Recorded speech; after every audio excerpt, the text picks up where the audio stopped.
This video is sponsored by Gate.io. If you set an account up using the link in the description, you'll get 25% back on all your spot and futures fees for life. Gate.io.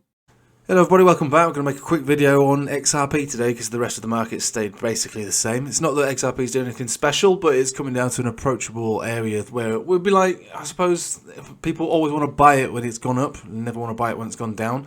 If we do go down below 60, it's a straight drop all the way down to 51.5, which is basically anyone's opportunity to pick it up. And again, I keep saying this, you never really want to buy XRP when it's below a 200 exponential unless you're happy to wait it out.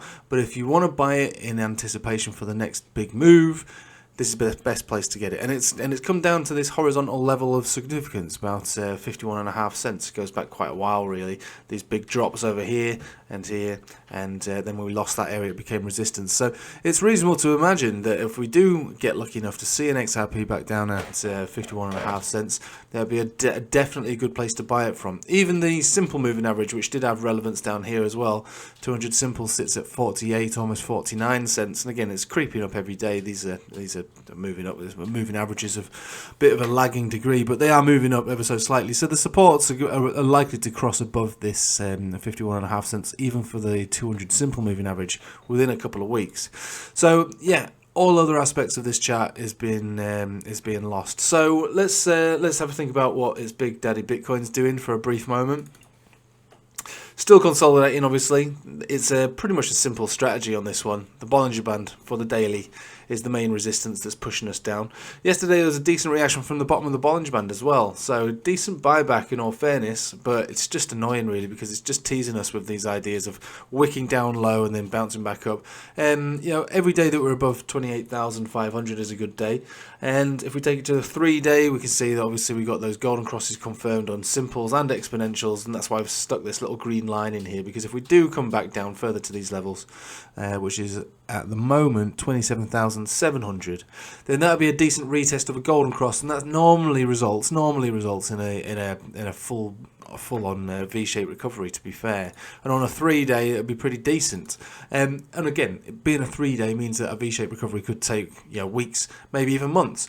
But as far as the dollar cost average is concerned, between 28,500 and 27,700 seems reasonable to get some bids put in there just in the event that we do come down to that level. And again, the bottom of the Bollinger Band as well is down here at 26,740, which I think is also the same as the weekly.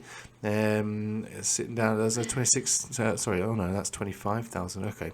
I was subtly mistaken there, but either way, I don't think we'll be getting down to those levels anyway, not with the way that the moving averages are all moving up and we're getting golden crosses and stuff looks quite good. So down to the 4-hourly for Bitcoin, just to see what's going on here. If we are to approach the higher areas, 29,440, 200 exponential, nothing more than a death cross retest. Simple moving average, 29,770. Death cross retest. There's nothing on this chart which looks like it wants to go any further than that, but if we were to, excellent, and it would help us with the Bollinger Band strategy on the daily. So let's have a look at traditional markets if you've got time. So Euro looks like a change of behaviour now. So we've got a 4-hourly death cross, exponentials and simple moving averages. So sentiment will change on the Euro, breaking down below 109, which means downtrend. And if that's the case, that we're downtrending on the Euro, you'd expect to see that affecting all markets because the Dixie will move up through association with that.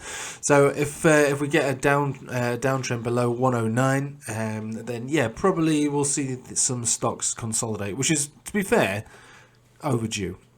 People are talking on the, places like Bloomberg, weren't they, saying, "Oh, we're calling for a $5,000 by the end of the summer," and I'm like, that's usually a warning flag to hear big outlets like that calling price targets, especially to the retail market. So that was a little bit of a red flag for me. And not only that, we've been tearing up this chart since the beginning of the year. It's been a very decent rally, and all good things do come to an end. I've got a bit of a cold. I keep thinking I'm going to sneeze. Right, so that's your S&P following the Euro. That's exactly what you'd expect. Now, the thing that I'm probably most interested in is gold price.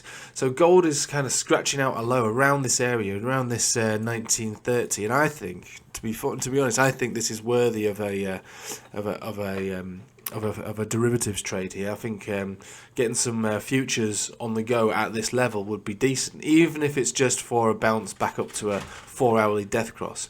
Now, my theory that we're going to see a sell-off on stocks that moves into commodities is still in play. I know I've been talking about it for about 4 or 5 weeks now. You know, traditional markets are a lot slower than crypto, even though crypto's dead slow anyway at the moment. So I think that's what we're going to start to see. That we're going to start to see a rotation from the roaring stocks into commodity prices, especially as we start to see, well, oil's coming down a little bit now, but it's still a very bullish chart. This is going to reflect into CPI later on down the year, I would expect, even at this price. If we break 83, it'll definitely see a higher CPI. So basically inflation going up again. That's going to cause problems for Fed and other central banks. And when you've got problems with central banks, you've got not much to choose from, really. What are you going to do? Where are you going to hedge your funds? Gold is the obvious place. Gold is still hanging on to a relatively decent high, really, since the beginning of the year. It has sold off from its previous all-time high, which it hit back over here. But still, the daily is a very bullish chart, and I expect this to maintain its bullish chart.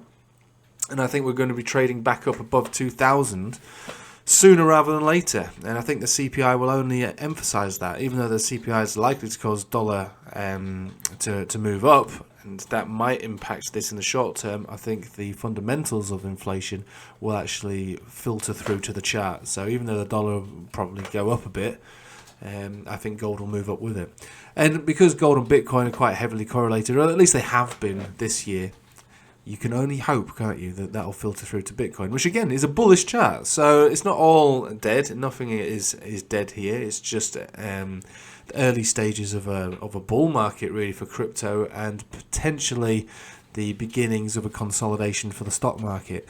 As for commodities, we'll sit and wait to see if the theory proves to be real.